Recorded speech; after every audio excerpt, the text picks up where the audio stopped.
आपका स्वागत है मेरे channel Himani home scientist solution for all में।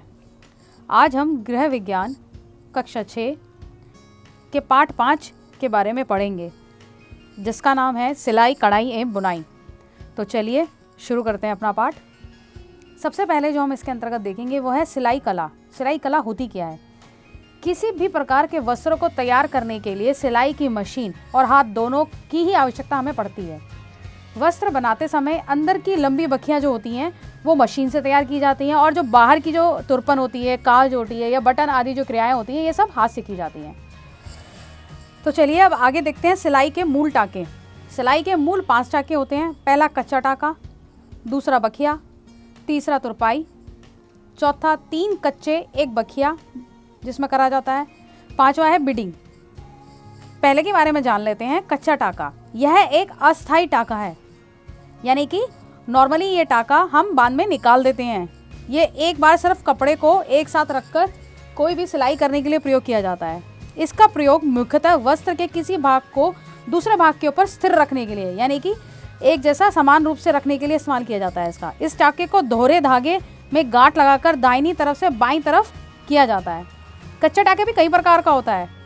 तो चलिए पहले कच्चे टाके के तीनों प्रकारों को हम जान लेते हैं। ये 3 प्रकार के होते हैं। पहला होता है टाका तथा जगह बराबर। इसमें क्या होता है, टाके की जो लंबाई होती है तथा 2 टाकों के बीच की छोटी जगह बराबर की होती है। एक सुई जो होती है ना, एक साथ पर 3-4 टाके लेने के पश्चात धागा खींच लिया जाता है इसके अंदर। यदि हम टाका और जगह दोनों छोटा लें तो यह छोटा कच्चा कहलाता है, यानी कि छोटा कच्चा टाका कहलाता है। इसे चुन्नट डालने या कढ़ाई करने में सजावट के लिए प्रयोग किया जाता है। इन सब के चित्र आपको मैं भी आगे दिखाऊंगी। इसके बाद जो कच्चा टाका है, वो जो दूसरा प्रकार होता है इसका, वो है टाका जगह से दुगना होता है। इसमें टाका अपनी जगह से दुगना लिया जाता है। इसके विपरीत जगह टाके से भी दुगने में ही की जाती है। तीसरा इसमें आता है छोटा बड़ा कच्चा, यानी कि इसमें एक टाका छोटा तथा एक बड़ा लिया जाता है। इसका प्रयोग साड़ी पर बॉर्डर आदि लगाने के लिए किया जाता है। इसके बाद अब हम जो पढ़ेंगे वो है बखिया।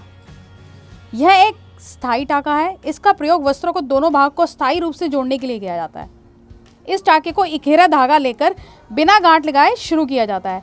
बखिए में सुई एक बार में एक ही टाका लिया जाता है। इसमें एक बार सुई नीचे की ओर और दूसरी बार ऊपर की ओर से ले जाकर टाका पक्का किया जाता है। एक टाका जहां अंत होता है वहीं से दूसरा टाका शुरू होता है। इसमें बखिया मशीन द्वारा भी किया जा सकता है। अब जैसे कि आप चित्र में देख पा रहे हैं, ये जो चित्र आप देख रहे हैं ये कच्चे टाका के उदाहरण हैं, जिसमें टाका तथा जगह दोनों बराबर वाला पहला वाला चित्र है। दूसरा चित्र जो आपके सामने आने जा रहा है वो टाका जगह से दुगना है। देखिए गैप जो हो रहा है टाके का वो अपनी जगह से दुगना हो रहा है। और ये जो आपके सामने अब जो तीसरा चित्र आएगा उसमें जो ये टाका है ये छोटा बड़ा कच्चा है, यानी कि पहले छोटा टाका आता है फिर बड़ा टाका आता है। इससे क्या होता है, ये साड़ी के बॉर्डर लगाने आदि में प्रयोग किया जाता है। अब जो अगला चित्र आपके सामने आने जा रहा है वो बखिए का। देखिए ये जो बखिया जो होता है एक स्थायी टाका होता है। इसका प्रयोग मैंने आपको अभी बताया था कि वस्त्रों के दोनों भागों को स्थायी रूप से जोड़ने के लिए होता है, और इसे हमेशा इकेरे धागे से बनाया जाता है। इसमें इसको टाके को लगाते हुए कभी भी गांठ नहीं लगाई जाती। अब जो अगला चित्र आपके सामने आने जा रहा है वो तुरपाई का। ध्यान से देखिए, ये जो तुरपाई का जो टाका होता है हमेशा वी आकार का होता है, वी के समान बनता है ये। और तुरपाई हमेशा इतनी बारीक करनी चाहिए कि वस्त्र के तार से मिल जाए और कभी भी दिखाई ना दे। ये बहुत ही सफाई से की जाती है। तो चलिए एक बार तुरपाई के बारे में हम लोग जान लेते हैं। यह टाका वस्त्रों के उल्टी तरफ किनारों को मोड़ने के लिए हमेशा प्रयोग किया जाता है। इससे कपड़ा देखने में सुंदर प्रतीत होता है। तुरपाई को शुरू करने के लिए सुई को कपड़े में से इस प्रकार निकालो कि थोड़ा सा धागा पीछे बचा रहे। इसी धागे को मोड़ के अंदर दबाकर दाईं ओर से बाईं ओर को तुरपाई करते हैं।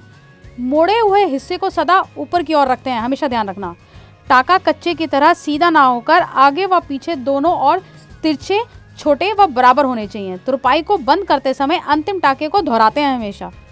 और इस टाके का प्रकार अभी मैंने आपको बताया, अंग्रेजी अक्षर वी के समान बन जाता है। तुरपाई हमेशा इतनी बारीक करनी चाहिए कि वस्त्रों के तार से मिल जाए और कभी भी दिखाई ना दे। अगला जो टाका आता है वो है 3 कच्चे 1 बखिया। यह टाँका अंदर की सिलाई को मजबूत करने के लिए किया जाता है हमेशा। इस टाँकों को बनाने के लिए 3 कच्चे टाँकों के बाद बखिए की तरह पिछली सुराख में से सुई डालकर सुई वहीं से निकाल ली जाती है जहाँ पर पहला धागा निकला हो। इसके पश्चात पुनः 3 कच्चे टाँके दोबारा से लिए जाते हैं और ये जो प्रोसेस है बार बार रिपीट किया जाता है। अगला जो टाँका है वह है बीडिंग। इसमें पहले कपड़े से 5-6 धागे निकाल लिए जाते हैं, फिर तुरपाई के टाँके द्वारा उनको बांधा जाता है। इसे कहते हैं बीडिंग। इसका चित्र मैं अभी आपको आगे दिखाऊंगी। इसी में आगे हम जो पढ़ेंगे वो है अलग अलग प्रकार की सीवने भी जो होती हैं वो अलग अलग प्रकार की होती हैं, यानी कि सिलाई। वस्त्रों के 2 हिस्से को जोड़ने के लिए विभिन्न तरह की सिलाई का प्रयोग किया जाता है या सीवनों का प्रयोग किया जाता है, जैसे कि हम कह सकते हैं। पहली है सादी सीवन। तो चलिए देखते हैं।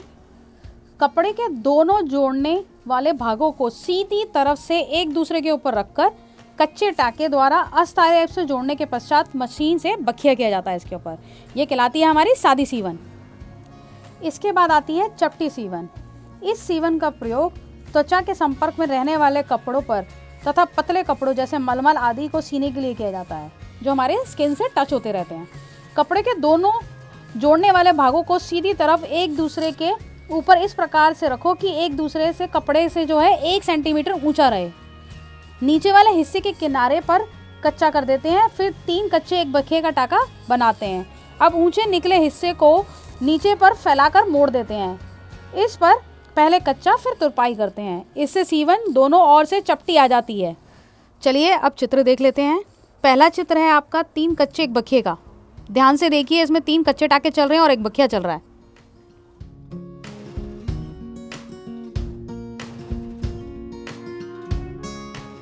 आपके सामने ये जो चित्र आया है ये है बीडिंग का चित्र।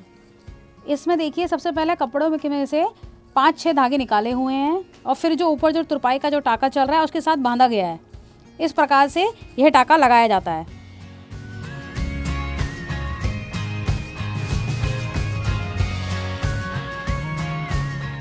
यह जो अगला चित्र आपके सामने आया है यह है चपटी सीवन का चित्र। इसमें देख लिए पिछला भाग और अगला भाग दोनों को 1 सेंटीमीटर ऊपर करके रखा गया है और फिर इसमें पहले कच्चा फिर तुरपाई का टाँका करा गया है। ध्यान से देखिए।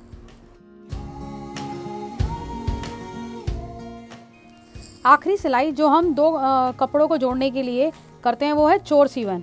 यह कपड़ों के 2 भागों को जोड़ने की सबसे मजबूत विधि है।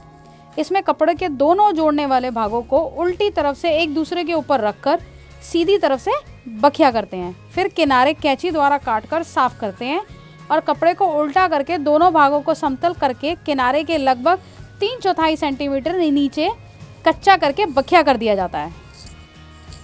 देखिए आपके सामने इसका चित्र अब आ गया है। सबसे पहले कपड़ों को सीधी तरफ से रखकर फिर कपड़े की उल्टी तरफ से रखकर। देखा आपने ध्यान से? दोनों चित्रों को ध्यान से देखिए कि चोर सीवन करते कैसे हैं। अब आगे जो हम पढ़ेंगे वो है कढ़ाई की कला। तो चलिए देखते हैं। वस्त्रों को सुंदर व आकर्षक बनाने के लिए कढ़ाई हमेशा करी जाती है। कढ़ाई से मेजपोश, पर्दे, कुशन, चादर, साड़ियाँ, बच्चों के वस्त्र आदि अधिक आकर्षक और सुशोभित लगते हैं, इसलिए कढ़ाई द्वारा इन्हें सजाया जाता है। कढ़ाई करते समय हमें कुछ नियमों का पालन करना चाहिए, वो इस प्रकार। पहला, कढ़ाई का नमूना कपड़े के आकार व नाप पर निर्भर करता है। छोटे कपड़े के लिए हमेशा छोटा नमूना व बड़े कपड़े के लिए बड़ा नमूना ही हमें बनाना चाहिए, यानी कि डिज़ाइन बनाना चाहिए, पैटर्न बनाना चाहिए। नमूना सदा सफाई से उतारना चाहिए, यानी कि जो भी हम डिज़ाइन बना रहे हैं हमेशा उसे सफाई से बनाएं, ध्यान से बनाएं, जिससे काटने में आसानी रहे और कढ़ाई भी सफाई से हो सके। यानी कि जब भी उसे छापें हम अपने कपड़े के ऊपर तो हमेशा सफाई से छापना चाहिए, जिससे कढ़ाई साफ़ सुथरी हो सके। कढ़ाई करते समय धागे के रंगों का कपड़े के रंग से मेल होना चाहिए तथा वह पक्के रंग के होने चाहिए और मजबूत होने चाहिए और रंग छोड़ने वाले नहीं होने चाहिए, जिससे वो कपड़े पे रंग छोड़ दे तो कपड़ा हमारा गंदा लगेगा, बुरा लगेगा। वो पक्के रंग के होने चाहिए हमेशा, जो भी हम धागे यूज़ करें कढ़ाई के लिए।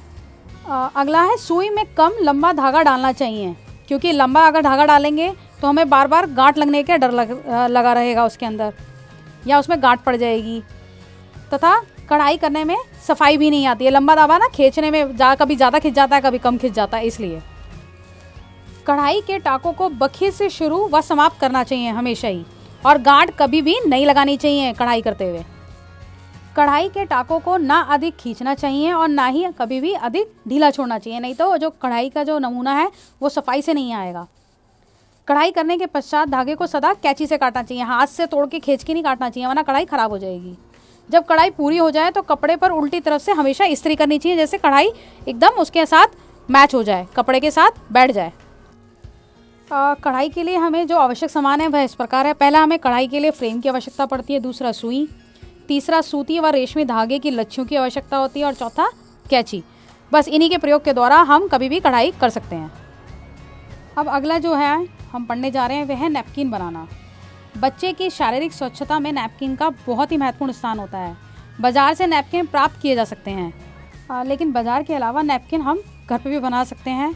नैपकिन के लिए हमें अपने मनपसंद के रंग व कपड़े का चुनाव कर सकते हैं तथा इसको आकर्षक बनाने के लिए उस पर हम सुंदर सुंदर रंगों के धागों से विभिन्न प्रकार की कढ़ाई भी कर सकते हैं, जिसमें हम कढ़ाई से हम क्या बना सकते हैं, फूल, बेल, गुड़िया, कुछ भी बना सकते हैं उसके ऊपर हम, जिससे वो आकर्षक दिखें और बच्चों को अच्छे लगें। नैपकिन के लिए कपड़ों को जो चुनाव करते हैं, इसके लिए हमें कुछ बातों का ध्यान रखना चाहिए कि कपड़ा मुलायम हो, उसका रंग पक्का हो, और क्योंकि जो कच्चा रंग होता है वो बच्चों की त्वचा के लिए हानिकारक हो सकता है। और ये जो कपड़ा हम नैपकिन बनाने के लिए यूज़ करेंगे यह पानी सोखने वाला होना चाहिए और हल्के रंग का हो, जो बच्चे की आंखों में सुहावना लगे, उसके आंखों में चुभे नहीं। हल्के रंग का हम जैसे कि गुलाबी हल्का ले सकते हैं, नीला, हरा, इस प्रकार के रंग ले सकते हैं जो हल्के हों। नैपकिन बनाने के लिए हम निम्न प्रकार के कपड़े यूज़ कर सकते हैं, जिसमें पहला आता है मैटिंग, दूसरा बारीक मैटिंग आती है, तीसरा केसमेंट, चौथा दस्तूती। इसमें से कोई भी कपड़ा हम इस्तेमाल कर सकते हैं, लेकिन जो नैपकिन बनाने के लिए सबसे लाभदायक कपड़ा होता है वो सूती कपड़ा होता है, क्योंकि उसमें जो जल सोखने की जो शक्ति होती है वो बहुत अधिक होती है। नैपकिन बनाने के लिए हमें 35 सेंटीमीटर लंबा और 35 सेंटीमीटर चौड़ा कपड़ा ही लेना लाभदायक रहता है। इसके किनारों को अच्छी तरह से हमें क्या करना चाहिए, फोल्ड कर देना चाहिए और उसके बाद उस पर तरपाई या बेडिंग कर सकते हैं। अब आगे हम दो चित्र देखने जा रहे हैं, जिसमें पहले जो चित्र है उसके अंतर्गत आप देखेंगे ये जो नमूना है ये मैटिंग या दस्तूती पर काढ़ा जा सकता है। इसके लिए जो प्रयोग किए गए टाके हैं वो क्रॉस स्टिच है और दस्तूती का टाका कहते हैं इसे। इस नमूने को हल्के रंग अथवा सफ़ेद रंग के नैपकिन पर मेल खाते रंगों से काढ़ा जा सकता है। और जो दूसरा चित्र है ये नमूना जो है केसमेंट अथवा अन्य कपड़ों के नैपकिन के लिए प्रयोग किया जाता है। इसमें जंजीरों द्वारा टाका बनाया जाता है और दो रंग के मेल के रंगों से भी ये जो डिज़ाइन है ये बना सकते हैं, जैसे कि आप चित्र में देख पा रहे हैं।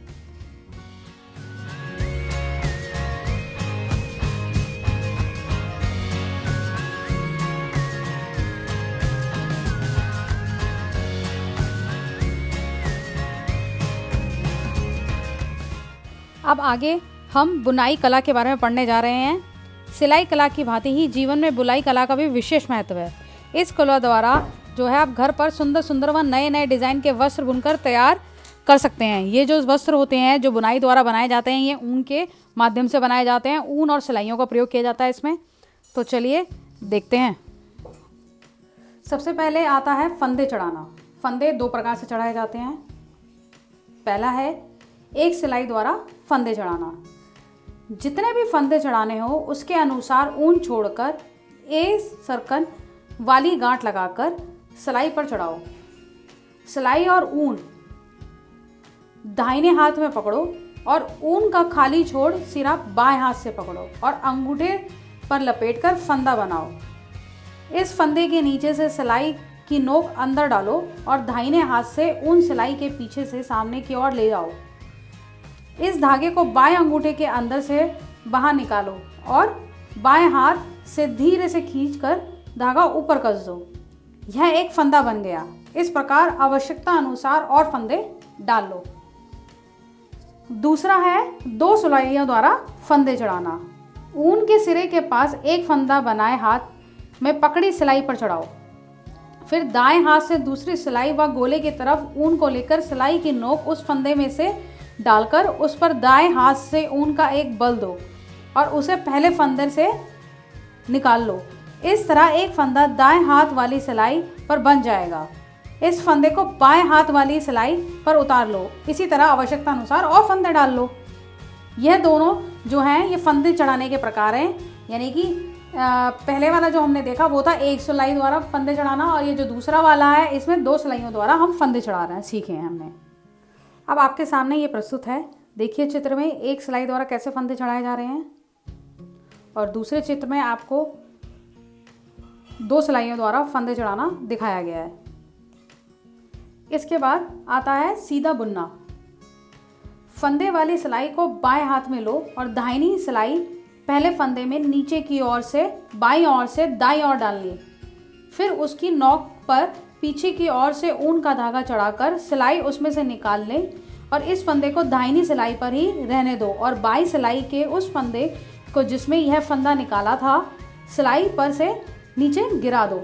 इस तरह हर फंदे को बुनते जाओ और जब बाईं सिलाई के सब फंदे बुनकर दाहिनी सिलाई पर आ जाएं, तब खाली सिलाई को दाएं हाथ में बदल लो। यह आपका है सीधा बुनाई। इसके बाद आती है उल्टा बुनना। ऊन को सामने लाकर दाहिनी सिलाई को पहले फंदे में ऊपर की ओर से दाहिनी ओर से बाईं ओर को डालो। उस पर से ऊन के एक बार लपेटकर फंदे में से निकाल लो। इस फंदे को दाहिनी सिलाई पर ही रहने दो और बाईं सिलाई के उस फंदे को जिसमें यह फंदा निकाला था सिलाई से नीचे गिरा दो। इसी तरह से हर फंदे को बुनते जाओ, जैसा कि आप चित्र में देख पा रहे हैं, इस प्रकार से। इसके बाद आती है सादी बुनाई। इसमें एक सिलाई सीधी और एक उल्टी बुनी जाती है। सिलाई पर आवश्यकता अनुसार फंदे डालो। पहली पंक्ति में सब फंदे सीधी बुनाई के बुनो और दूसरी पंक्ति में पहला फंदा सीधा, फिर सब उल्टे, आखिरी फंदा फिर सीधा, यानी कि पहला फंदा जो आ रहा है वो सीधा आ रहा है दूसरी पंक्ति में, उसके बाद सारे उल्टे और आखिरी वाला जो फंदा आएगा वो फिर से सीधा हो जाएगा। इसी तरह जितना चौड़ा बुनना हो उतना ही इन्हीं 2 तरह की पंक्तियों को बार बार बुनकर बना लो, जैसा कि आप चित्र में देख पा रहे हैं। इसके बाद 5वां आता है एक फंदा सीधा और एक फंदा उल्टा बुनना। सिलाई पर आवश्यकता अनुसार फंदे डालकर पहला फंदा सीधा बुन लो और फिर ऊन का धागा घुमाकर सिलाई के आगे ले आओ और बाईं सिलाई का अगला फंदा उल्टा बुन लो। ऊन के धागे को पुनः दाहिनी सिलाई के पीछे की ओर से ले जाकर बाईं सिलाई के अगले फंदे को सीधा बुनना लो। इस प्रकार सारी सिलाई बुन लो। दूसरी पंक्ति बुनते समय यह ध्यान रखो कि पहली पंक्ति में सीधा बुना गया फंदा उल्टा और उल्टा बुना गया फंदा सीधा बुना जाएगा, और उसका जो चित्र है वो इस प्रकार से है। इस प्रकार से आपको ये बुनाई प्रतीत होगी, दिखाई देगी। आखिरी जो फंदा है या जो सिलाई है वो है फंदे बंद करना। ये सबसे आखिरी प्रोसीजर होता है हमारा। पूरा स्वेटर बनने के बाद या बुनाई करने के बाद फंदे को बंद करा जाता है। उसकी जो बुनाई होती है वो इस प्रकार से होती है। पहले 2 फंदे सीधे बुनो, फिर बाईं सिलाई को इन दोनों में से पहले फंदे में बाईं ओर से दाईं ओर डालो। इसके दूसरे फंदे के ऊपर से उठाते हुए सिलाई से बाहर निकाल लो। अब दाहिने सिलाई पर केवल एक ही फंदा रह गया है और एक और फंदा बुन लो और पहले की भांति एक और फंदा बंद करो। इस प्रकार सभी फंदे बंद करने चाहिए और आखिर के जो बचे हुए फंदे होते हैं उनमें से ऊन का सिरा निकालकर कस लो और बुने हुए भाग को सफाई से छिपा दो, जैसे कि आप चित्र में देख पा रहे हैं कि किस प्रकार से करना है। इसी के साथ यह पार्ट यहाँ पे ख़त्म होता है। आपने इस पार्ट के अंदर सिलाई के विभिन्न सीवन, कढ़ाई करना और इसके अलावा बुनाई के विभिन्न प्रकार के फंदे के बारे में जाना। अगर आपको मेरा यह पार्ट पसंद आया हो तो मेरे channel Himani home scientist solution for all को लाइक एंड सब्सक्राइब करना मत भूलिए। Thank you.